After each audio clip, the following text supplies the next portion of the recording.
வணக்கம். நாம இப்ப பாக்கியலட்சுமி சீரியல்ல என்னெல்லாம் சுவாரஸ்யமான விஷயங்கள் நடக்குதுன்னு பார்க்கலாம் வாங்க. நம்ம கோபி வீட்டுல பாக்கியாவுக்கு நம்ம வந்திருக்கிறதே பிடிக்கல அப்படிங்கறத ரொம்ப நல்லாவே உணர்றாரு. உணர்ந்தாலும் அம்மாவுக்காக நம்ம இங்கதான் இருக்கணும் அப்படிங்கிற முடிவு எடுக்கிறாரு. ஏன்னா அம்மா நம்ம மேல உயிரே வச்சிருக்காங்க. அம்மாவை விட நம்ம பொண்ணு இனியா செலின்னு எல்லாரும் நம்ம மேல அந்த அளவுக்கு கேரிங்கா இருக்காங்க. இப்படிப்பட்டவங்களை இங்க தவிக்க விட்டுட்டு நம்ம அங்க போகவே கூடாது அப்படிங்கிற முடிவுல ரொம்ப கான்பிடென்ட்டோட இருக்காரு. அது மட்டும் இல்லாம ராதிகாவோட போறதுனால தான் பிரச்சனை. ராதிகா தான் நம்ம இருக்கிறதுனால எனி டைம் சண்டைன்னு சொல்லிக்கிட்டு இருக்கால, கொஞ்ச நாள் அவளும் நிம்மதியாக இருக்கட்டும் அப்படிங்கிற மாதிரி நம்ம கோபி யோசிக்கிறாங்க. அவர் யோசிக்கிற சமயத்தில் தான் நம்ம கமலா வந்து ஒரு பக்கம் என் மாப்பிள்ளையை என் கூட அனுப்பு, என் மாப்பிள்ளையை எங்களுக்கு பார்த்துக்க தெரியும், என் மகளுக்கு இல்லாத உரிமை உங்களுக்கு என்ன இருக்குது அப்படிங்கிற மாதிரி கண்டபடி பேசிக்கிட்டு இருக்காங்க. இந்த சத்தத்தை கேட்டதுமே நம்ம கோபி வந்து அம்மா என்னம்மா ஆச்சு, யார் இங்கே சத்தம் போடுறது அப்படிங்கிற மாதிரி நம்ம கோபி வெளியே வர்றாரு. பார்த்தா நம்ம கமலா. உடனே நம்ம கமலா என்ன, மாப்பிள்ளை எப்படி இருக்கு மாப்பிள்ளை உங்கள் உடம்புக்கு, உங்களை ஹாஸ்பிட்டலில் பார்க்க வரலான்னு சொன்னால் இவங்க யாரும் பார்க்க விடலன்னு ராதிகா வந்து அவ்வளோ வருத்தப்பட்டா. இப்போ நீங்கள் ஏன் மாப்பிள்ளை இங்கே வந்து உட்காந்துட்டு இருக்கீங்க? ஒரு பக்கம் மையும் உங்களை பார்த்து 4 நாள் ஆச்சுன்னு ரொம்ப வருத்தப்படுறா.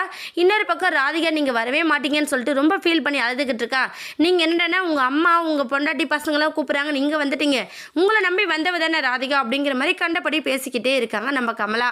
உடனே நம்ம ஈஸ்வரி, ஏய் சும்மா அவங்ககிட்ட என்ன தேவையில்லாமல் பேசிக்கிட்டு இருக்க, ஏற்கனவே அவன் உடம்புக்கு சரியாமல் இருக்கான், அவனால் பேச முடியாமல் இருக்கான், டாக்டர் வந்து தேவையில்லாமல் அவனுக்கு தொந்தரவு கொடுக்கக்கூடாது, கஷ்டத்தை கொடுக்கக்கூடாதுன்னு சொல்லியிருக்காரு, அதனால தான் உங்ககிட்டேருந்து நான் இங்கே கூட்டிகிட்டு வந்திருக்கேன், என் புள்ள சரியாகிற வரை இங்கே தான் இருப்பான், யார் நினச்சாலும் சரி அது தடுக்க முடியாது அப்படின்னு சொல்லிட்டு நம்ம ஈஸ்வரி ஒரு பக்கம் சொல்கிறாங்க. மாப்பிள்ளை நீங்கள் பண்ணுறதெல்லாம் கொஞ்சம் கூட சரியில்லை, உங்களை நம்பி வந்தவளும் இப்படி நடுத்தருவில் விட்டுட்டு வந்துட்டீங்களே அப்படின்னு சொல்லிட்டு நம்ம ஈஸ்வரிக்கு அவங்க பாட்டு பேசிட்டு இன்னொரு பக்கம் கமலா கிளம்பி போய்கிட்டே இருக்காங்க. கமலா என்ன பண்ணுறாங்கன்னா, இந்த மாப்பிள்ளையே இப்படி கையங்கலமாக பிடிச்சிக்கிட்டாங்களே, இதுக்கப்புறம் நம்ம மகளோட வாழ்க்கை என்ன ஆகுறது, ஆனால் நான் சும்மாவே விடமாட்டேன் அப்படின்னு சொல்லிட்டு புலம்பிக்கிட்டே போகிறாங்க. போகும்போது பாக்கியா பார்த்து, ஏ பாக்கியா எல்லாம் நீ நினச்சபடி நடக்குதுன்னு நினைக்கிறியா, இதெல்லாம் ஒரு காலமும் நடக்காது, மாப்பிள்ளைக்கு உடம்பு சரியாகட்டும் அதுக்கப்புறம் உன்னை பார்த்துக்கிறேன் அப்படின்னு சொல்லிட்டு நம்ம கமலா வீட்டுக்கு போயிட்டு சந்துருக்கு ஃபோன் பண்ணி பேசுகிறாங்க. சந்துரு, இந்த பாக்கியா அவங்க குடும்பம் பக்கா ஃபோர்ஜரி குடும்பமாக இருக்குது, நம்ம மாப்பிள்ளையை அவங்க கைவசமாக கூட்டிகிட்டு போயிட்டாங்க, மாப்பிள்ளையை வரமாட்டேன்னு சொல்லிட்டாரு,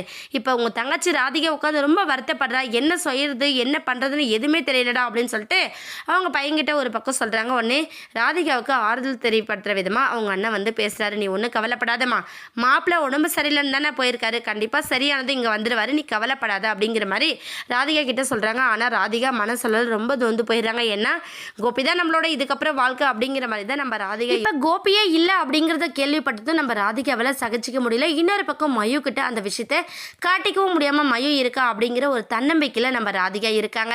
கூட சீக்கிரம் நம்ம கோபி ஏண்டா அங்கே போனோம் அப்படிங்கிற அளவுக்கு அவர் வெறுக்கிற அளவுக்கு லைஃப் மாறப்போது. வெயிட் பண்ணி பார்க்கலாம். இந்த வீடியோ உங்களுக்கு பிடிச்சிருந்தா மறக்காமல் நம்ம சேனலை சப்ஸ்கிரைப் பண்ணுங்கள். தேங்க்யூ.